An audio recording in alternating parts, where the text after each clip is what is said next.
di antara makhluk yang dipun paringi nikmat kesan kula panjenengan sami saged melaksanaken kewajiban sholat subuh, dan alhamdulillah pagi ini tadi dapat kita laksanakan secara bersama di Masjid Al-Hikmah ini.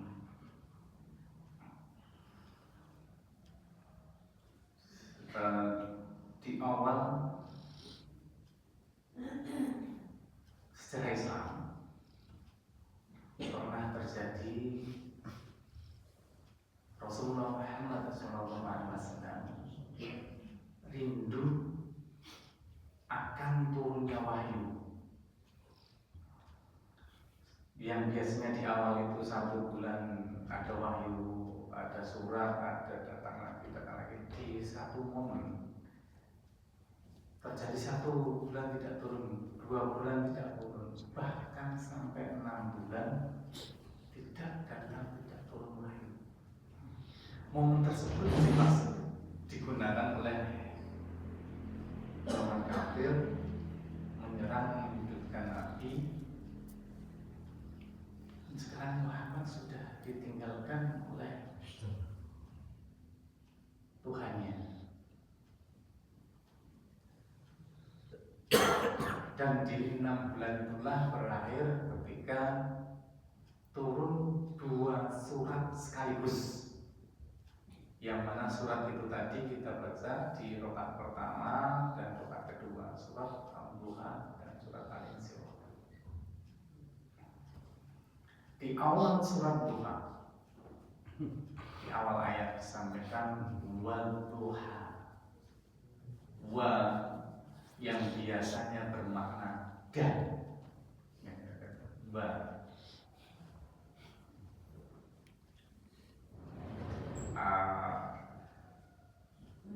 Anak wa Ahmad, saya dan Ahmad.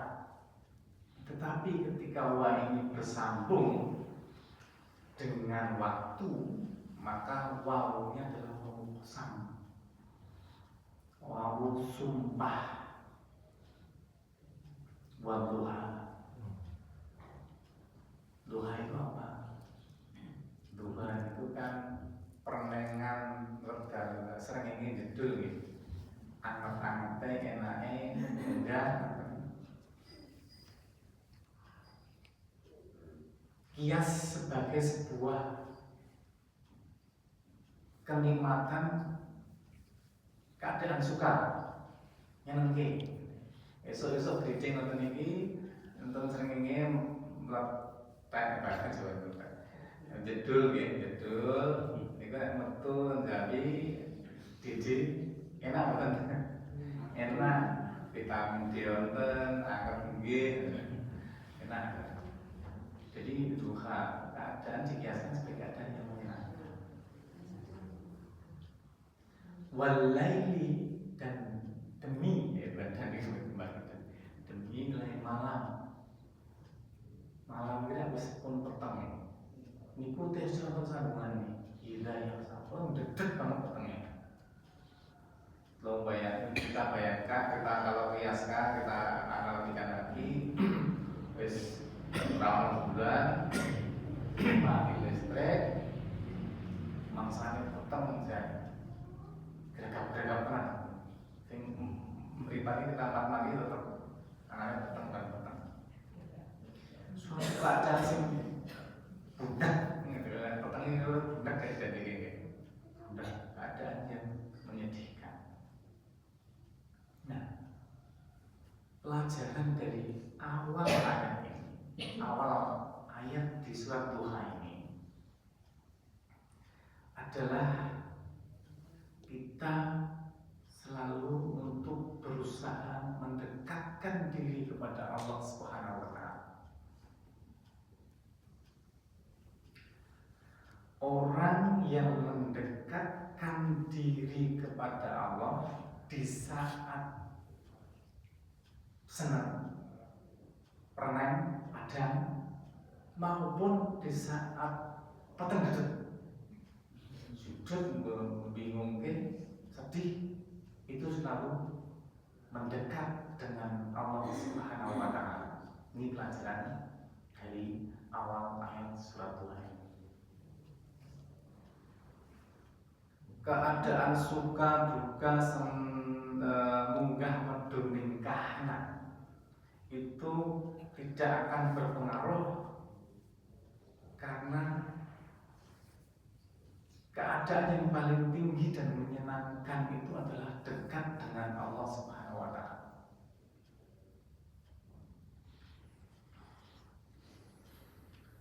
Jadi saat jaya itu tetap nikmat dekat dengan Allah. Saat sengsara itu juga nikmat dekat dengan Allah. Umumnya nek wong lagi diuji, pilih cerah banget.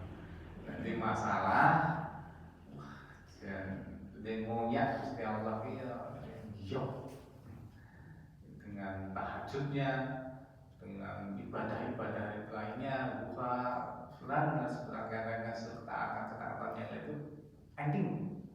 Ini nek ketika senang lali. Utsman bin Affan itu pemimpin generasi setelah Umar bin Khattab. Saat itu kan terkenal dengan kejayaannya, kedermawanannya.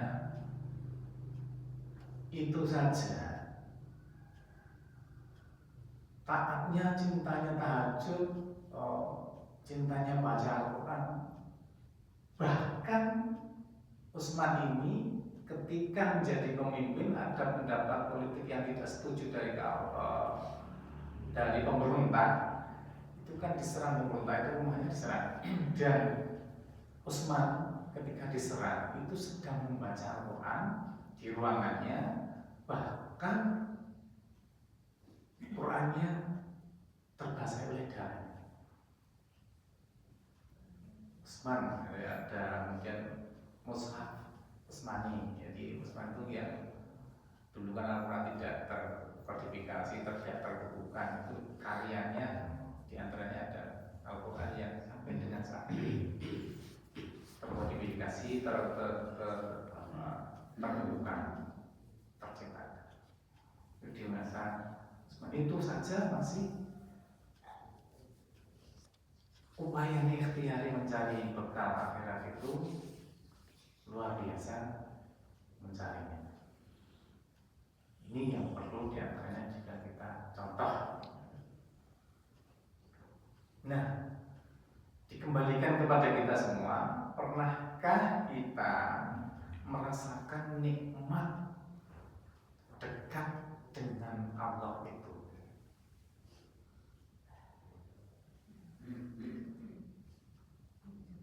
Nah, apa nikmat yang didapat?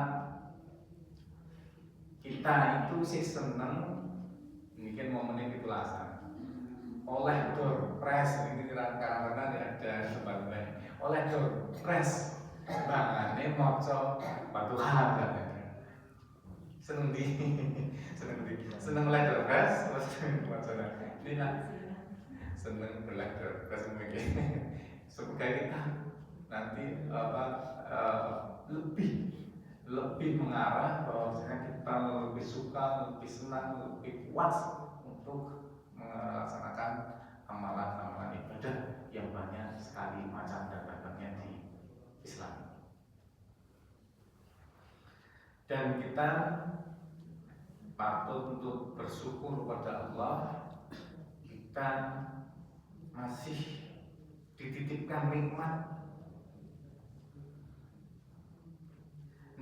dalam keimanan kita, nikmat dalam ibadah kita. Karena yang kita kejar, nikmat ini adalah hakikat dari dalam kehidupan kita untuk mencari bekal di akhirat yang abadi. Di dunia ini kan bukan lama, tidak lama, hanya sebentar saja. Kadang memang capek apa yang kita usahakan, sholat capek, ngantuk, capek, mau Quran itu capek, ibadah-ibadah itu capek karena memang kita ikhtiar, masih dalam proses ikhtiar. Kalau nggak capek, ya rasa nggak hidup, nggak capek, kita konsekuensinya kita masih ingin hidup. Kalau nggak capek itu sudah pulang. Jadi masa yang kita di dunia hidup ini, marilah kita banyak bekal-bekal kita. Semoga apa yang kita laksanakan ini termasuk ikhlas dan diterima oleh Allah Subhanahu Wa Taala sebagai bekal kita di akhirat kelak yang abadi.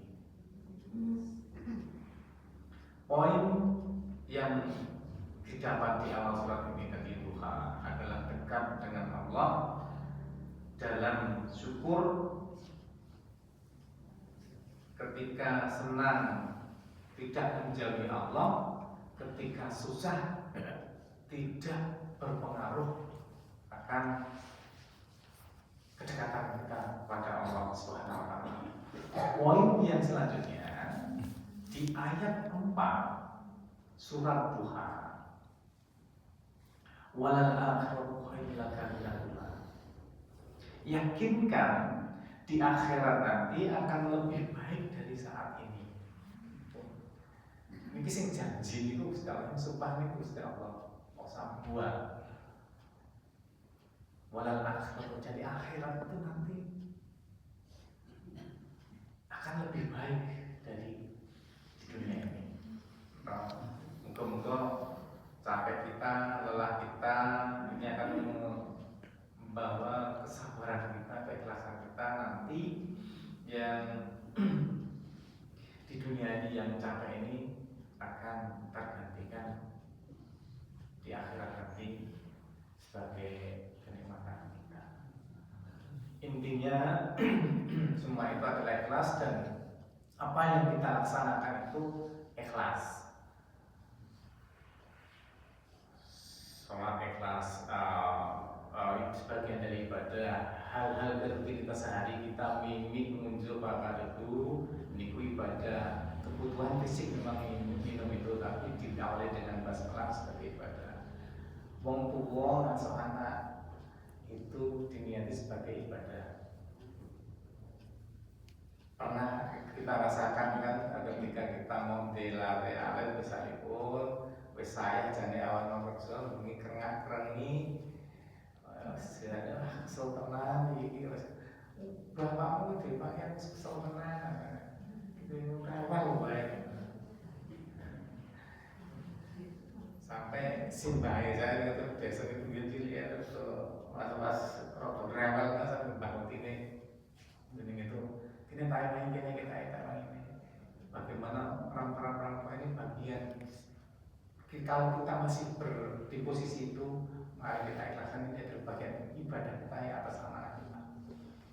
Wong tua zaman biyen nek saniki kan mungkin kaya generasi saat ini saya segone gawe sithik ana wis nang iso ngaji kom sing semu atos wis tunggu aku anak-anak sing empuk-empuk sing aku tak umane tak campuran butuh karo tompo. Zaman ibu saya itu sing bukan kalau ngaji kom intip sing di dahar mereka intip di jangan walu tak jadi kol-kolah dengan belajar kol-kolah intip di jangan walu ya, di tahapnya mereka itu sudah mengutamakan memprioritaskan anak bagaimana sebab ada amanah dari Allah ini diutamakan. Pun nanti generasi setelah kita nggak tahu penemuannya selain mencikom apa, yang kata saya mencikom apa, tetapi tentu orang tua akan memberikan pelayanan yang baik pada anak-anaknya, dan itu semoga semua diniati kebaikan, diniati amal baik untuk generasi sebagai ibadah. Lebih kata ternyata sudah lebih dari 7 menit asal salah terjadi untung 7 menit lagi ternyata ini sudah lebih. Buat pilih hakim pulau matur tidak tepat pada panjenengan semua. Estu pulau